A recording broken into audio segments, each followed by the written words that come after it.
ನಮಸ್ಕಾರ Karnataka, welcome to unfold AI. ಇವತ್ತು ಇಡೀ ಇಂಟರ್ನೆಟ್ ಲೋಕದಲ್ಲಿ ಒಂದು ದೊಡ್ಡ ಚರ್ಚೆ ನಡೀತಿದೆ. ನೀವು ಸೋಷಿಯಲ್ ಮೀಡಿಯಾ ಓಪನ್ ಮಾಡಿದ್ರೆ ಸಾಕು, ಒಂದು ರೋಬೋಟ್ ಮನುಷ್ಯರ ತರಾನೇ ಸಿಕ್ಕಾಪಟ್ಟೆ ಎಕ್ಸ್ಪ್ರೆಷನ್ ಕೊಡ್ತಾ ಇರೋದನ್ನ ನೀವು ನೋಡಿರ್ತೀರಾ. ಈ ರೋಬೋಟ್ ಹೆಸರು ಅಮೇಕಾ. ಇದನ್ನ ಇಂಗ್ಲೆಂಡ್ನ ಇಂಜಿನಿಯರ್ಡ್ ಆರ್ಟ್ಸ್ ಅನ್ನೋ ಕಂಪನಿ ರೆಡಿ ಮಾಡಿದೆ. ಇದನ್ನ ಸುಮ್ಮನೆ ರೋಬೋಟ್ ಅಂದ್ರೆ ತಪ್ಪಾಗುತ್ತೆ ಬಾಸ್, ಇದೊಂದು ಎಐ ವಂಡರ್. ನೀವು ಈ ವಿಡಿಯೋದಲ್ಲಿ ನೋಡ್ತಾ ಇರೋ ಹಾಗೆ ಅದು ಕನ್ನಡಿ ಮುಂದೆ ನಿಂತು ತನ್ನ ಮುಖವನ್ನ ತಾನೇ ನೋಡಿ ಸರ್ಪ್ರೈಸ್ ಆಗೋದು, ಪೋಭ ಮಾಡ್ಕೊಳ್ಳೋದು, ಇವನ್ ನಗೋದನ್ನ ನೋಡಿದ್ರೆ ಮೈ ಜುಮ್ ಅನ್ಸುತ್ತೆ. ಇಷ್ಟು ದಿನ ನಾವು ರೋಬೋಟ್ಗಳು ಅಂದ್ರೆ ಯಾವುದೋ ಕಬ್ಬಿಣದ ಡಬ್ಬಾ ತರ ಇರುತ್ತೆ ಅನ್ಕೊಂಡಿದ್ವಿ.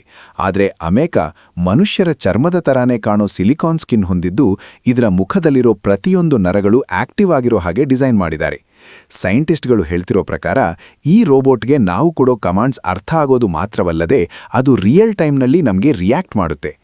ಇತ್ತೀಚಿನ ಒಂದು ವೈರಲ್ ವಿಡಿಯೋದಲ್ಲಿ ಅಮೇಕಾ ಹತ್ರ ಒಬ್ಬ ಮನುಷ್ಯ ತನ್ನ ಬೆರಳನ್ನ ಹತ್ತಿರ ತಂದಾಗ ಅದು ಆ ಬೆರಳನ್ನ ಸರಿಸುತ್ತೆ. ಅಂದ್ರೆ ತನ್ನ ಪರ್ಸನಲ್ ಸ್ಪೇಸ್ ಬಗ್ಗೆ ಕೂಡ ಅದಕ್ಕೆ ನಾಲೆಡ್ಜ್ ಇದೆ.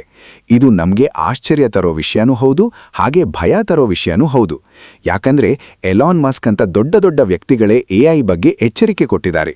ಒಂದು ವೇಳೆ ರೋಬೋಟ್ಗಳಿಗೆ ಮನುಷ್ಯರ ತರಾನೇ ಫೀಲಿಂಗ್ಸ್ ಬಂದ್ರೆ ಏನಾಗುತ್ತೆ? ಈ ಅಮೇಕಾ ರೋಬೋಟ್ ಮುಂದೊಂದು ದಿನ ನಮಗೆ ಕೆಲಸಗಾರ ಆಗುತ್ತಾ ಅಥವಾ ನಮಗೆ ಕಂಟ್ರೋಲ್ ಆಗುತ್ತಾ? ಈ ಟೆಕ್ನಾಲಜಿ ಬೆಳವಣಿಗೆಯನ್ನು ನೋಡಿದ್ರೆ ನಮಗೆ ಫ್ಯೂಚರ್ ಬಗ್ಗೆ ಒಂದ್ ಕಡೆ ಕುತೂಹಲ ಇದ್ರೆ ಇನ್ನೊಂದ್ ಕಡೆ ನಡುಕ ಶುರುವಾಗುತ್ತೆ. ನಿಮ್ಗೆ ಈ ಅಮೇಕಾ ಬಗ್ಗೆ ಏನನ್ಸುತ್ತೆ? ಇದು ಸ್ಮಾರ್ಟ್ ಆಗಿದ್ಯಾ ಅಥವಾ ಭಯಾನಕ ಆಗಿದ್ಯಾ? ಕಮೆಂಟ್ ಸೆಕ್ಷನ್ನಲ್ಲಿ ನಿಮ್ಮ ಅಭಿಪ್ರಾಯ ತಿಳಿಸಿ. ಇಂತಹ ಮತ್ತಷ್ಟು ಇಂಟ್ರೆಸ್ಟಿಂಗ್ ವಿಡಿಯೋಗಳಿಗಾಗಿ ಅನ್ಫೋಲ್ಡ್ ಎಐ ಚಾನೆಲ್ ಸಬ್ಸ್ಕ್ರೈಬ್ ಮಾಡಿ.